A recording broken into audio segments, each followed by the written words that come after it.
Hi, these comments are for DL. This is Michael from BetterTOEFLScores.com, and I'm getting ready to listen to the speaking practice test that you sent me, I think, yesterday. So this is the first feedback I think I've provided you since you joined my TOEFL Speaking Bootcamp course. And let's see how you're doing on this practice test. So you say in the email, "Hi Michael, could you help to review and grade my task 1 recording? My first and second recordings are terrible, and this one is my third attempt. Do you agree or disagree with the following statement?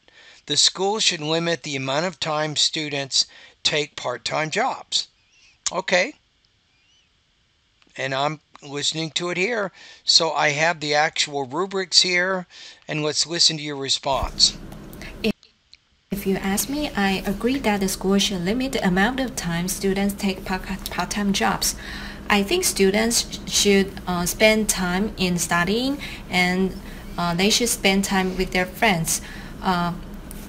For example, when I was in a college, my roommate spent a lot of time on part-time jobs. So every day after class, she disappeared and she didn't attend any of the events in our school, and she missed a time spending with friends. In addition, she in the first semester, she failed her physics and chemistry classes because she didn't get enough time to study.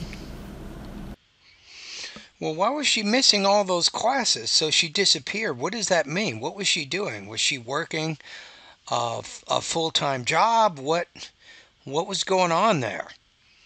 Okay, so my first impression is I'm going to say maybe 3 to 3.5. I'm going to put you maybe around 23 to 24 points out of 30 on this practice test. So let's listen to it one more time. If you ask me, I agree that the school should limit.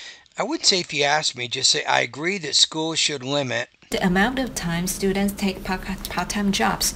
I think students should. How about they should limit the amount of time that students work in their part-time job? So what is that ideal time? Is it 10 hours a week, 20 hours a week? Spend time in studying, and they should spend time with their friends. Okay, so if they're not in that part-time job, they can dedicate more time to their studies. And if they don't have the part-time job, they can focus on strengthening their interpersonal relationships. Those are your two arguments. For example, when I was in a college, my roommate when I was in college, spent a lot of time. My roommate spent. I would make that past tense, not present. My roommate spent a lot of time on part-time jobs. So every day after class, she disappeared and she didn't attend any of the events in our. Okay, so she didn't really disappear. She went to work in those part-time jobs. So how many hours a week was she working? If she's working several jobs, does that mean she's working 30 hours a week, 40 hours a week?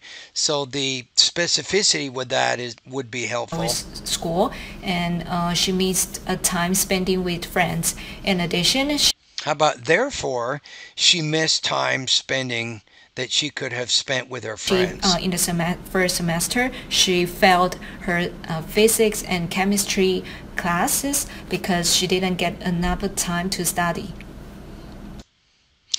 Okay, so maybe it might be a better strategy for you is instead of giving the two reasons, you might say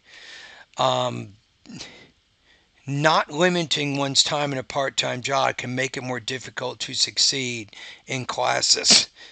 Then you can just, instead of talking about physics and chemistry, just maybe mention one of those classes and show how your friend, because he or she was spending so much time at those part-time jobs, did not have enough time to study and learn the course materials in the physics class. As a consequence, or that therefore she failed that class.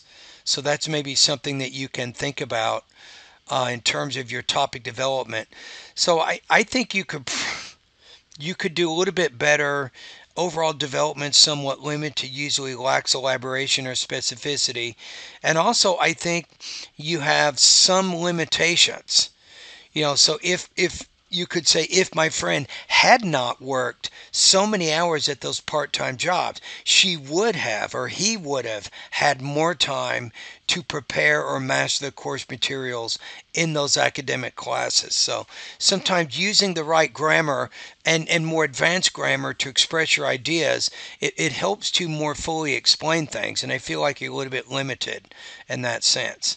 So I think in the grammar part of my course, study, I have a lesson called syntactic variety. I think it's like lesson 26, I think.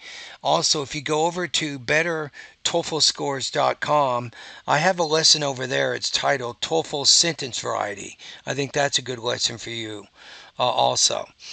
All right, I'm going to put you around 23 to 24 points on this practice test for some of the reasons I just explained.